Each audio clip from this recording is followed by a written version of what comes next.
আসসালামু আলাইকুম, welcome back to পম্পাস্টাস। আশা করছি সবাই ভালো আছেন, সুস্থ আছেন। আজ আপনাদের মাঝে নিয়ে আসলাম স্বাস্থ্যসম্মতভাবে গরুর ভুঁড়ি অথবা খাসির ভুঁড়ি কিভাবে পরিষ্কার করবেন খুব সহজে, সেই পদ্ধতিটাই আপনাদেরকে দেখাবো। প্রথমে এখানে ভুঁড়িগুলো ভালোভাবে ধুয়ে নিয়েছি এবং ছোট ছোট টুকরো করে নিয়েছি।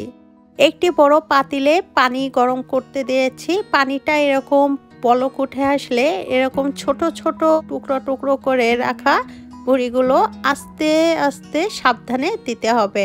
সাবধানে এই ভুঁড়ির টুকরোগুলো গরম পানিতে দিবেন যাতে করে হাত না পড়ে যায়। আর এরকম চুলায় অথবা গ্যাসের চুলায় পানি ফুটন্ত অবস্থায় এভাবে অন করে রাখবেন আর ফুটন্ত পানিতে একটা করে ভুঁড়ি দিবেন আর একটা করে 1 মিনিটের মধ্যে উঠে ফেলবেন।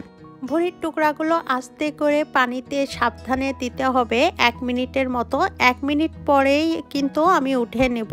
যদি 1 মিনিটের বেশি রাখা হয় তাহলে কিন্তু ভুঁড়িগুলো অনেক শক্ত হয়ে যাবে আর ময়লাগুলো আটকে যাবে, তখন ভুঁড়ির ময়লাগুলো উঠাতে কিন্তু অনেক কষ্ট হবে। তাই ঠিক এই গরম পানির মধ্যে এভাবে 1 মিনিট রেখে আস্তে করে খুব সাবধানে ভুঁড়ি উঠে নিব।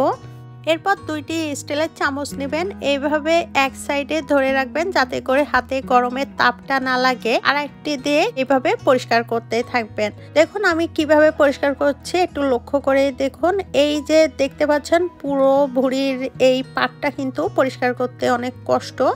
এই পদ্ধতিতে যদি আপনারা করেন খুব ইজিভাবে কিন্তু ভুঁড়িটি পরিষ্কার হয়ে যাবে।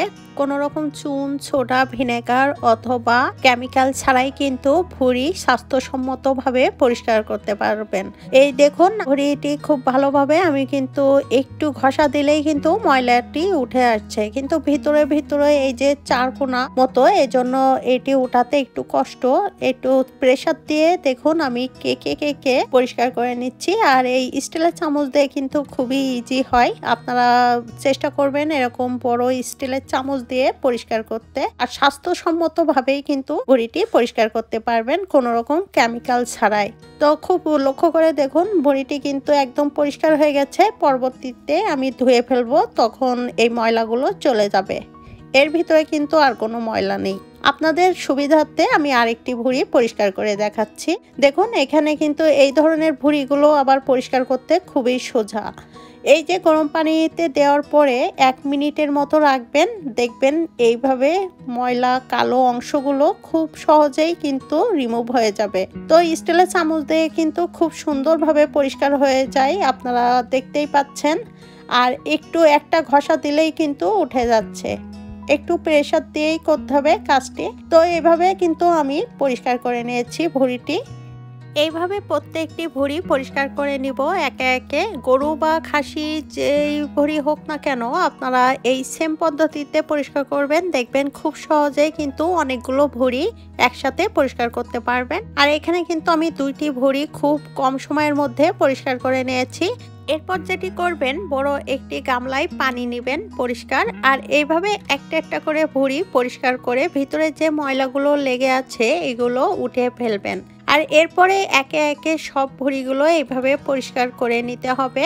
এই ভুঁড়ি পরিষ্কার করার পরে কিন্তু যখন আমরা রান্না করব আরেকবার কিন্তু গরম পানি দিয়ে সিদ্ধ করতে হয় যাতে একেবারে জীবাণুমুক্ত হয়ে যায়। আর এই ভুঁড়ি কিন্তু একটু সময় নিয়েই কিন্তু পরিষ্কার করতে হয়। আর আমি যে পদ্ধতিতে আপনাদেরকে দেখিয়েছি খুব সহজেই কিন্তু ভুঁড়ি আপনারা খুব সহজে কম সময়ের মধ্যেই পরিষ্কার করতে পারবেন। আর এই যে ভুঁড়ি পরিষ্কার করার পরে কিন্তু এর ভিতরে যে ময়লাগুলো থাকে এইভাবে ধুয়ে নিলে কিন্তু আর থাকে না। দেখুন কতটা পরিষ্কার হয়ে গেছে। তো সব একে একে ভুঁড়িগুলো পরিষ্কার করে ঝোড়ার মধ্যে রেখে দিয়েছি পানি ঝরানোর জন্য। এরপর ভুঁড়ি রান্না করার আগে আবারও সিদ্ধ করে ছোট ছোট টুকরো করে রান্না করে নেবেন। কোনো রকম চুন, সোডা, ভিনেগার অথবা কেমিক্যাল ছাড়াই কিন্তু স্বাস্থ্যসম্মতভাবে ভুঁড়ি খুব সহজেই পরিষ্কার করে নিতে পারবেন। আর এই পদ্ধতিতে আপনারা ভুঁড়ি পরিষ্কার করবেন, সময়টাও বাঁচবে এবং স্বাস্থ্যসম্মতভাবেও কিন্তু ভুঁড়িটি পরিষ্কার হয়ে যাবে। তো আপনারা দেখতে পাচ্ছেন কতটা সাদা হয়ে গেছে, একদমই ময়লা নেই। আর যতটুকু ময়লা বা জীবাণু আছে আর একবার সিদ্ধ করলেই কিন্তু সেটিও চলে যাবে। তো বন্ধুরা, আশা করছি আমার আজকের টিপস ভিডিওটি আপনাদের ভালো লেগেছে এবং উপকারে আসবে। যদি ভালো লেগে থাকে একটা লাইক দিয়ে দিবেন, বন্ধুদের সাথে ভিডিওটি শেয়ার করবেন, চ্যানেলটি সাবস্ক্রাইব করে বেল আইকনটি অন করে দিবেন এমন সব নতুন নতুন পরবর্তী টিপস ভিডিও পেতে। আজ বিদায় নিচ্ছি, সবাই খুব ভালো থাকবেন, আল্লাহ হাফেজ।